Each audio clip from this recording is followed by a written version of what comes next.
Aloha, e como mai. Welcome aboard, and welcome to this week's edition of the Just Cruisin' podcast. We're so glad you could be able to join us.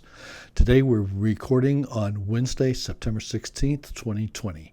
My name is Larry Jackson. I'll be your cruise director for this week's edition of our podcast about travel and the world of cruising. I'm so glad, again, that you could be with us and hope you'll come back for our future podcast.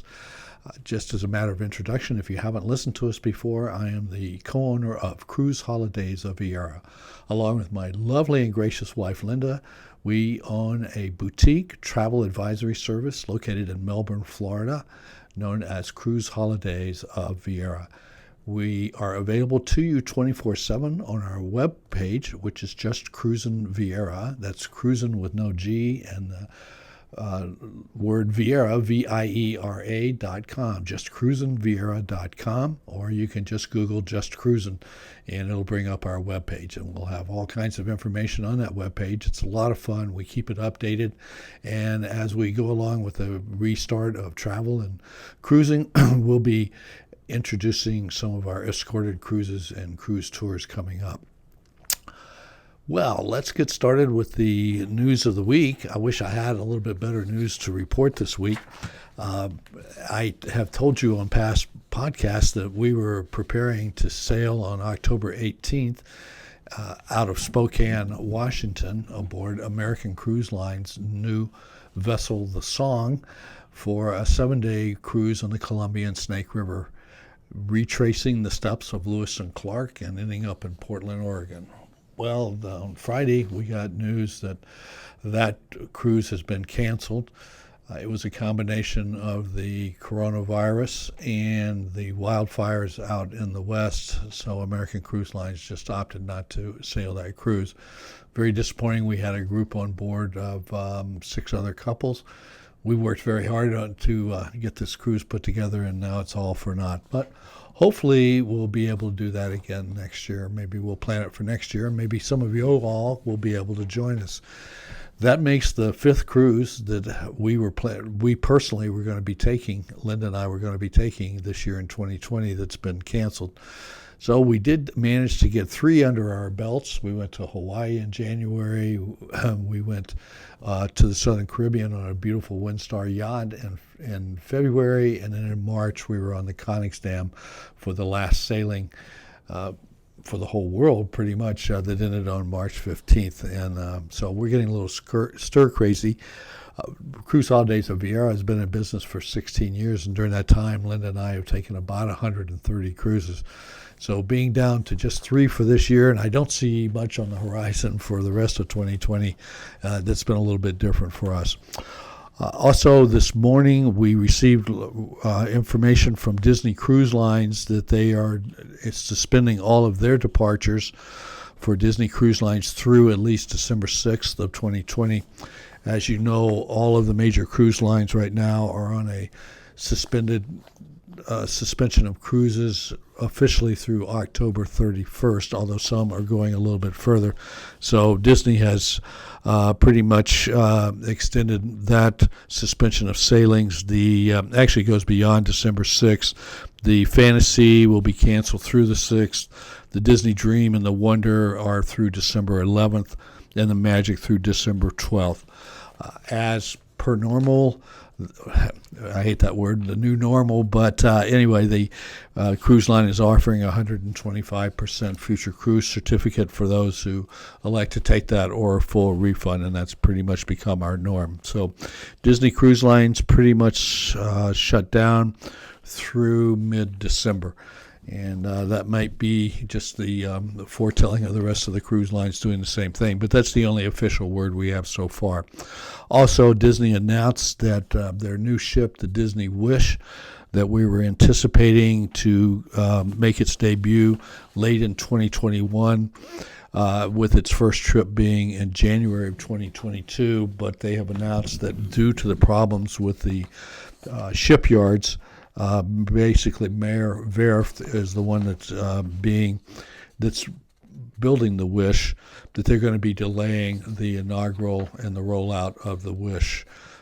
Really looking forward to seeing what Disney's new cruise ship was going to be like, but we'll just have to wait a little bit longer. This is going to be one of their bigger ones.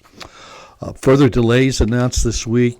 Royal Caribbean has announced that they are suspending all of their Australian and New Zealand cruises through the end of December 2020, and they didn't really announce when they were going to start up again. This follows in line with what Princess did earlier last week. Princess canceled all of its Australian cruises until February of 2021, and even then I'm not too optimistic that's going to happen. The Australian government has not even allowed inter-province or inter-territory travel within Australia, so you can't go from Victoria to Queensland and things like that. So the fact that whether they're going to open up the whole country to cruising is, I kind of doubt that's going to happen until probably mid-2021. Also, MSC Cruises, who has been the most successful cruise line at restarting cruises. We told you last week about the Grandiosa, has started sailing out of Genoa on 7-night cruises with only Italian clients aboard, with negative tests at the pier, along with some other limitations that they're doing for the cruising. But so far the cruises have been going well, so they've been doing fine as far as not having any outbreaks or being able to complete the cruises. They had intended to have a second ship also beginning this month in September in Italy, out of Genoa, going to Valletta, Malta, and Greece. But and that ship is the Magnifica, but they have delayed now the Magnifica's resumption of sailing until October 19th. So we're hoping to have 2 ships in the Mediterranean. The great thing about these ships sailing is they are kind of like our test case, and they are also giving us a blueprint of what sailing might look like when we resume, assuming we get all the protocols and everything else that we're going to be needing from the CDC. Now, speaking of that, there was a teleconference last Thursday that was put on by the Miami-Dade Tourism and the Ports Committee, and they also had on board their teleconference several executives from the major cruise lines. As you probably know, Miami is the headquarters for almost every major cruise lines in the world. This was the report I got. They held a conference to discuss the opening plan for cruise lines, and the article I have is from the Miami Herald. And it says, and they placed much of the blame on cruises not restarting on the U.S. Centers for Disease Control, the CDC. The Board of Commissioners met in a virtual meeting along with representatives from Royal Caribbean, Carnival, Norwegian, and MSC Cruises. They actually had the CEOs of all of those cruise lines on board. Vice Chairwoman Rebecca Sosa opened the meeting by pointing out the double standard of other industries being able to reopen while the cruise industry has not due to the CDC. And this is a quote from Ms. Sosa. She said, while other industries have been allowed to reopen in phases, the cruise industry remains totally shut down. In April, the CDC gave the cruise industry 7 days to come up with a layup plan, and the cruise industry worked tirelessly and gave them the plan in 7 days. The CDC took 14 weeks to somewhat respond to the plan that was presented. She continues, they cannot wait another 14 weeks to get some feedback from the CDC. The cruise lines will need immediate engagement and action from the CDC in order to reopen. Ms. Sosa spoke about the fact that the cruise lines have been diligently working on plans with no response or feedback from the CDC.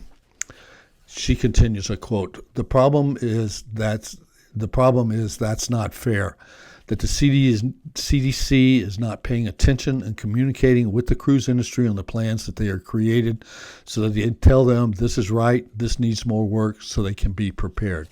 So basically what's happened was they shut us down. They issued a no sail order. Then they issued a public comment order, which is due to expire next week on September 21st. and meanwhile, Royal Caribbean and Norwegian Cruise Lines jointly formed a healthy sail committee where they got all these dignitaries and folks, experts in epidemiology, to head the commission or their study and to start laying plans. And they've been working very hard on researching and floating ideas for which the CDC has made no response. In addition, Carnival Corporation also established their own committee to study what we can do to make sailing safe and healthy when they come back. And again, no feedback from the CDC. So we're fearful that we're going to do all this work, present it to the CDC, and then they're going to come back and say, oh, well, we don't like any of this, and you didn't do this right, and this. And so we feel like we're kind of spinning our wheels right now with no guidance. Some of the other participants at the conference, the Royal Caribbean International's president CEO, Michael Bailey, was there. And some of the things that he said, Mr. Bailey said, as the previous speakers have recognized, the cruise industry is truly vital to the Florida economy, contributing over $8.5 billion in direct spending. We have been working over the past several months on the creation of a universal set of guidelines that dovetail and fit into the work that's being created by our panel and ultimately our collective submission to the CDC. So we're very optimistic that we will be able to return to service. We're certainly better prepared today than we were yesterday, and we believe we will be better prepared for tomorrow. Mr. Bailey summed up his comments with this statement: it's time that the cruise industry return to service, and we're ready. Mr. Bailey did clarify for the panel that Royal Caribbean has not yet submitted their plan for restarting cruises to the CDC. He said it will be submitted in the coming weeks. Again, this was done, this was said the second week of September, so we're anticipating. Everything I'm hearing is that this report or plan for restarting cruises that's coming from the Joint Committee will be happening at the first week or the first part of October. Ms. Sosa again reiterated that the need for the CDC to act quickly once the plan is submitted and not to take a long time to respond as they did in the spring. She said, I'm going to speak from my heart. It's impossible to understand why they don't respond to at least work together to make sure that the last plan that is presented is the right one, and to make sure that they don't do what they did before, that they waited 14 weeks to respond to the plan. So that's really the big concern that we all have with what appears to be this constant foot dragging by the CDC. There's somebody there who either had a bad experience on a cruise or for some reason doesn't like cruising, but they certainly have not helped us a lot. Also at the virtual meeting was Arnold Donald, who is the CEO of Carnival Corporation. He said that the Carnival Corporation has been working nonstop with governments, health authorities, medical and scientific experts, and stakeholders across the globe to develop science-based COVID-19 protocols. Donald noted that the return of service would see the cruise industry manage risk without impact to communities. Mr. Donald said, quote, "We want no one to experience a greater risk on a cruise ship than they would in shoreside activities." He said, noting the company was committed to work closely with the CDC. It's a one-sided working right now. Another CEO who was on board the call, Rick Sasso, who is the chairman of MSC USA, who we were just talking about has successfully restarted cruises in Italy, said the company's protocols put in place in Europe had been thus far working successfully aboard the Grandiosa, now on its fourth cruise since restarting in July. So again, she is our test case, and so far things are going really well as far as that test case is concerned.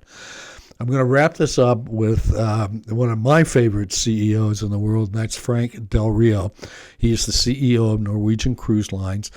He started Oceania Cruises, and don't forget Norwegian Cruise Lines, Oceania, Regent, Seven Seas, and Norwegian Cruises are under their umbrella. Here is Frank, and Frank Del Rio is a very smart and a very forthright guy. He was one of the people who really pushed for us to restart cruising in Cuba, and that was a huge success until it was cut down politically. Frank Del Rio said this: all we are asking for is the opportunity to demonstrate we take this very, very seriously. Health and safety are buzzwords we hear every day, but that has been the backbone of our industry forever, the cruise industry.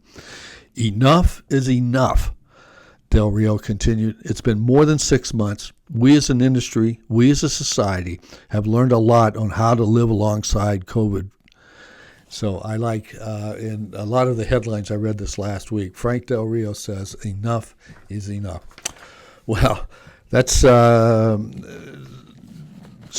that was quite a conference they had. I'm very enthused or encouraged by the virtual conference that the Miami Port people had, the commissioners and the tourism down there, because I think it's time that the cruise industry starts to stand up.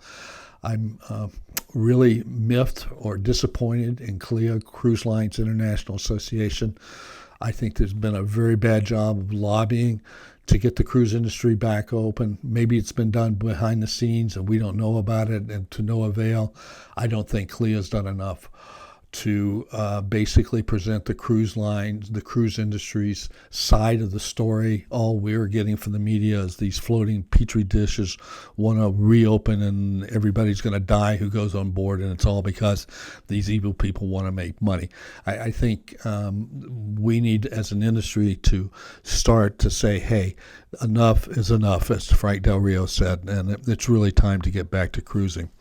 Along those lines, another article this week, and this is about a lady named Robin Farley. Robin is the UBS leisure, what is her exact title? But she is a stock analyst that has been following the cruise industry for a long time. I have followed her just about ever since we've been in business here at Cruise Holidays of Viera, because she has been very, very good in analyzing the cruise industry. And her name is Robin Farley. She's been doing this a long time. She is, I think, very independent and not politically motivated, and that's the way stock analysts ought to be. Anyway, she says in a note to her clients that in the first quarter of 2021, just 15% of the fleet is expected to be operational. So she doesn't expect us to start cruising again until the first part of 2021, probably January of 2021, and will not have the majority of the fleet operational. We're talking about the whole cruise industry here, until the second half of next year. So she believes we'll start at 15% of the fleet in the first quarter. The percentage of the fleet will rise to 35% in the second quarter, but the ships will still be operating at 50% capacity. Excuse me. In the second half, 75% to 80% of the cruise vessels will be in service at 70% occupancy levels. The quote from her report is, while exact timing of a vaccine remains unknown, we believe cruise lines as a pure leisure industry will see better demand recovery than business travel. So she thinks that we're going to come back a little bit faster than the other types of travel, that we're having pent-up demand from you all, and so we will come back faster than other parts of the travel industry. Don't forget what I've been telling you is my 3 pillars for us to return to cruising. Number 1 is the CDC lifting the no-sail order, giving us the protocols. Protocols is a word you're going to hear a lot in the coming months and years, and these are going to be rules. These are going to be the rules that we're going to be putting in place to be able to cruise safely. That's number 1. Number 2 is going to be the ports of call, what they're going to be responding to as far as letting us back into these ports of call. And number 3 is going to be you, the consumer, the cruiser, and your attitude towards resumption of cruising. So those are the 3 pillars of what we're going to be, what's going to be happening. What's been going on with the river cruises over in Europe? We don't hear much about them. There are several of them who have resumed cruising in the European rivers. However, they are limiting their guests to Europeans. Americans are not allowed into most of the countries that they're sailing in, and they're on very limited capacity also. This week, one of them is going to have to shut down, and that's Croce Europe, which has been sailing the Douro River in Portugal. The Croce Europe is not very familiar to us. It's mostly caters to French-speaking guests, and that's the majority of what their cruises do. Once again, I'd like to remind you that you're on board Just Cruising, the podcast, and we thank you so much for coming back to be with us. We're going to try to do these podcasts each week and get them up on the internet, hopefully by Friday or Saturday of each week. I am your host, Larry Jackson, and the owner of Cruise Holidays of Viera. We are a boutique trip advisory service for you, and we're available to you via our phone number, 321-242-1331, or via our webpage, justcruisingviera.com. And we invite you to go to our webpage. You'll learn a lot about us. We've been in the business for 17 years now, coming up this month, 17 years in the business. And we have traveled extensively. We've been on just about every cruise line, major cruise line in the world. And we'd like to bring that expertise to bear for you when you plan your trip, your vacation, your cruise after all of this is over with. And we are prepared right now to help you plan cruises. We actually had some bookings this week.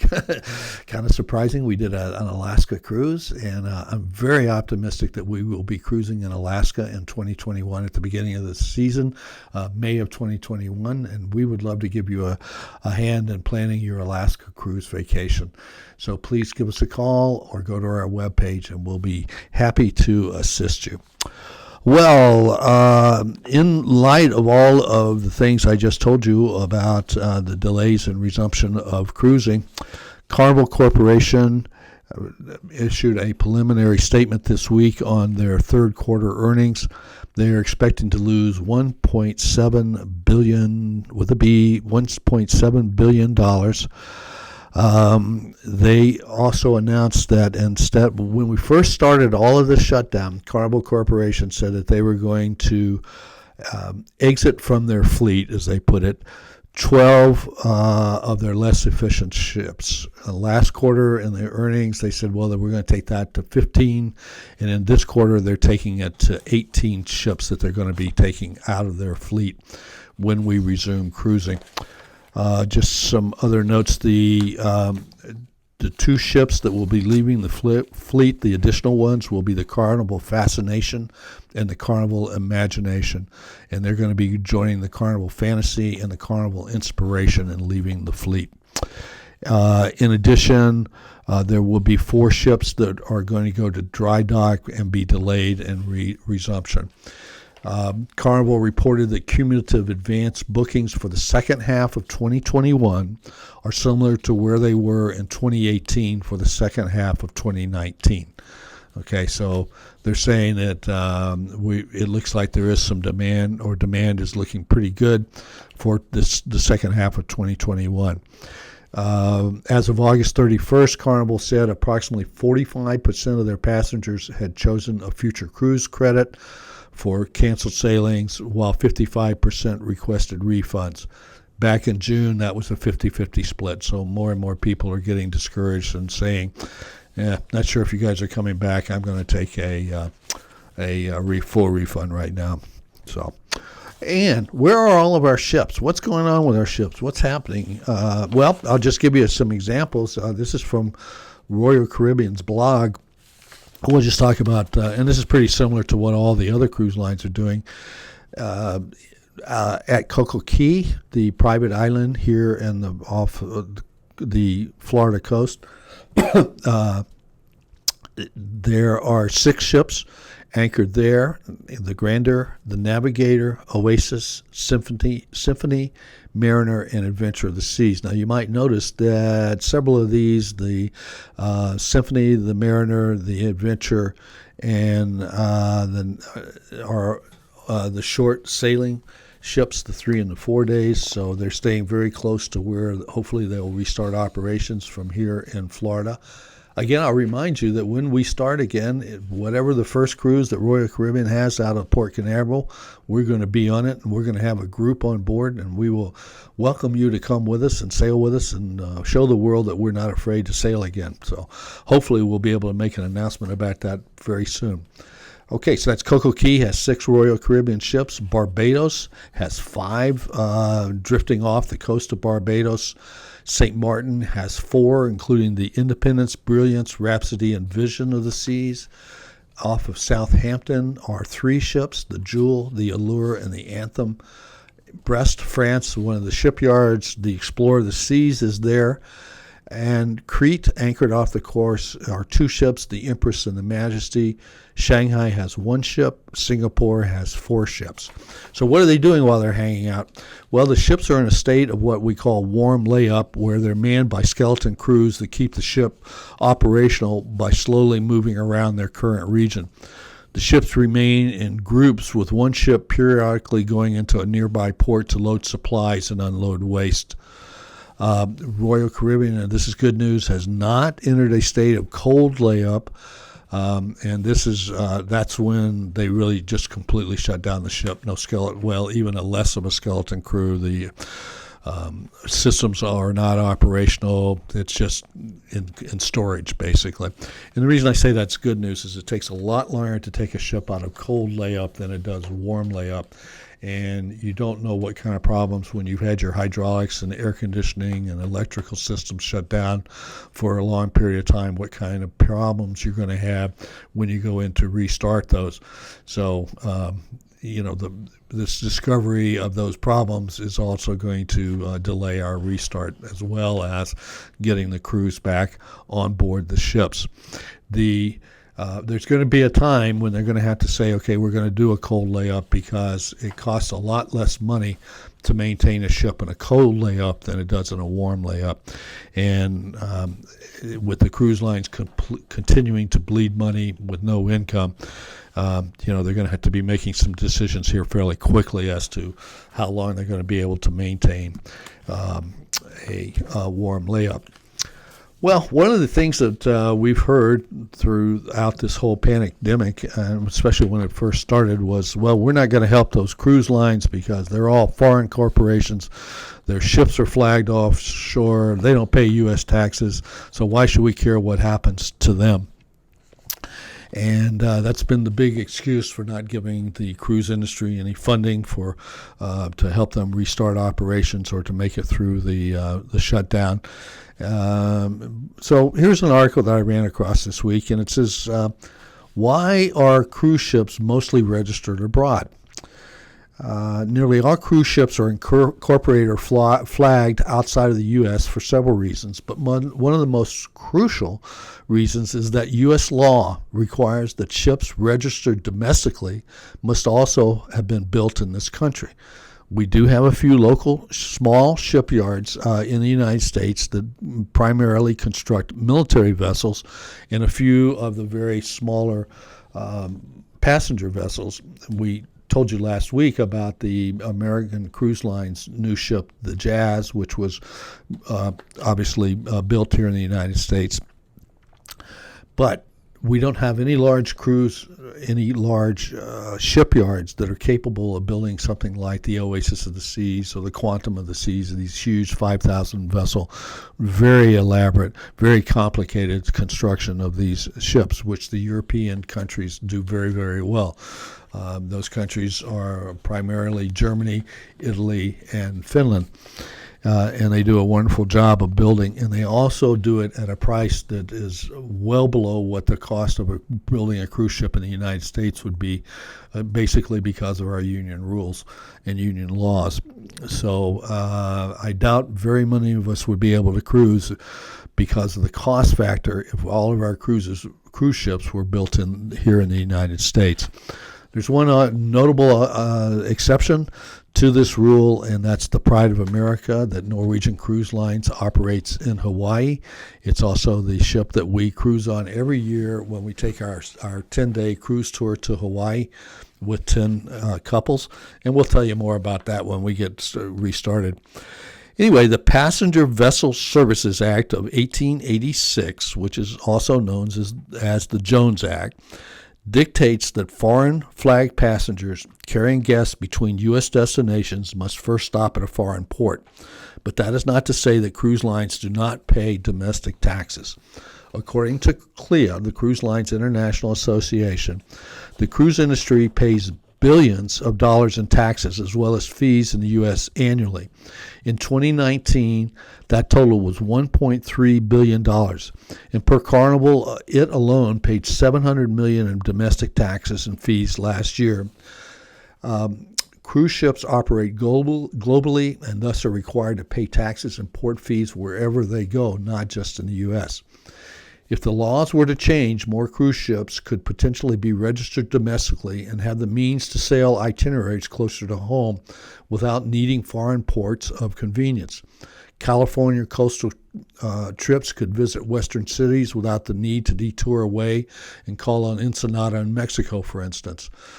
I have another example. We could cruise from Port Canaveral to Savannah, to Charleston, to Norfolk, Virginia, to Boston, to New York City, and back to Port Canaveral. Wouldn't that be a wonderful cruise? Spur and support U.S. domestic tourism, provide taxes and port fees to more U.S. ports, and without having to benefit the Bahamas. But I've been on this crusade to reform or repeal the Jones Act for a long time. So, as this article concludes, until the repeal of the Jones Act happens, cruise ships will continue to look like out-of-town cars sporting license plates from other states, or in this case, countries. At least now you know why. And by the way, there are a lot of major corporations that are incorporated outside the United States who are getting stimulus money during this whole thing. Well, just a slightly positive note, I wanted to, one of the ships that has just recently been retired was a ship that was very near and dear to me and to my wife, Linda, and that was the Sovereign of the Seas. I just wanted to reminisce a little bit with you about the Sovereign of the Seas. The reason it's very near and dear to me is, first of all, I got married on that ship. Second of all, it was the first cruise ship that I ever sailed on before. And this all happened in November of 2000. We had a wonderful ceremony on board the ship with one of the cruise officers. Our family and friends boarded the ship with us. We had the ceremony followed by a cocktail party. The great thing about getting married on a ship is that you use the ship's photographer and you save a lot of money. So we had our wedding photos were filmed all over the ship while our guests attended our cocktail party. And then we got on board and just sailed away for our honeymoon. We didn't have to go anywhere, didn't have to change clothes. Getting married on a ship is a wonderful experience. Of course, being the first cruise ship I was ever on, and I think almost everybody feels a warm spot in their heart towards the ship or the first cruise that they ever took. This is an article that Rod McLeod, who was the former chief marketing officer at Royal International, wrote about the Sovereign of the Seas. And he begins, the Sovereign of the Seas was going to be a 50,000-ton ship, still a good size in those days, and then we're talking about the early 90s. But as a result of all the things we wanted in it, it got bigger. When we looked at the final design, we realized it was going to be the largest ship in the world. The Sovereign of the Seas was also the first cruise purpose-built ship. It was built to be a cruise doing 3 and 4 and 5 day cruises as opposed to being an ocean liner from going from point to point. They wanted to have a kids and teen center, a larger fitness center, and an extra lounge. They wanted to put 2,000 people on board, which is unheard of at the time. And so they knew that not everybody would want to do the same thing at the same time. We could see that traditional dining was beginning to weaken, so they wanted more, and consumers wanted more flexibility in their dining, so they wanted to have a larger buffet. They wanted to make that a bigger part of the dining experience, which is known on Royal Caribbean ships as the Windjammer Cafe. They wound up with a 73,000-ton ship as opposed to a 50,000-ton ship. They didn't want to advertise that at first because people would, in this era, this was brand new to everybody, and they didn't want to emphasize the fact that you'd be sharing your vacation with 2,000 other people, so they kind of downplayed the size of the ship, which is kind of funny because now we do the reverse. Every time Royal Caribbean launches a new ship, they talk about, because they extended by about 3 feet, then they talk about, we're launching the largest cruise ship in the world. And so it's kind of the opposite of what happened with the Sovereign of the Seas. The name of the Sovereign of the Seas, it was the first ship to have of the seas. It was named after a British warship, which was one of the fiercest battleships back in the 1800s. And so after the Sovereign of the Seas was launched, the Monarch and the Majesty followed very closely afterwards, all Sovereign class ships, and they all had of the seas. And so the rest is history. Now everything, of course, at Royal Caribbean has of the seas on its name. He goes on. I'm quoting from an article by Rod McLeod, who was a chief marketing officer at Royal Caribbean when these ships were launched. Those ships lived a good life. From a financial standpoint, cruise ships are built with the view that they'd have around 25 years of utility. They've exceeded that. When you see the ship will be ripped apart someplace in Turkey, it almost sounds savage, but the memories are still there, and it's the natural order of things. And I think that's very true about all of we're retiring a lot more cruise ships this year because of the pandemic, and a lot of us are sad to see some of our old favorites leaving that we'll never see again, but we do have some very, very fond memories. And you think about some of the great ships that you've been on, especially early on when you first started cruising. He goes on, they truly set Royal Caribbean up for the success that it enjoys today. The Sovereign, Monarch, and Majesty helped to change the perception of the cruise vacation. They were a break with the past modern ships built on a different model and a rethinking of the cruise experience. The industry began to think of itself in a different way. Out of that came 5,000 passenger ships and rock climbing walls, golf courses, ice skating rinks, bumper cars, roller coasters, you name it. The Sovereign, Monarch, and Majesty helped lay the foundation for what we are seeing today. And so, with that, I'm going to indulge myself in fond memories of being upon the Sovereign of the Seas, upon being on the sea again, and hoping that we will all return to cruising very, very soon. I know we all miss it terribly. It is a wonderful, wonderful experience, a great way to see the world, and we can't wait to get back into it, and we hope you feel the same way. Please join us again next week for our podcast, Just Cruising. My name is Larry Jackson, and I've had a great time being with you, and I look forward to seeing you again.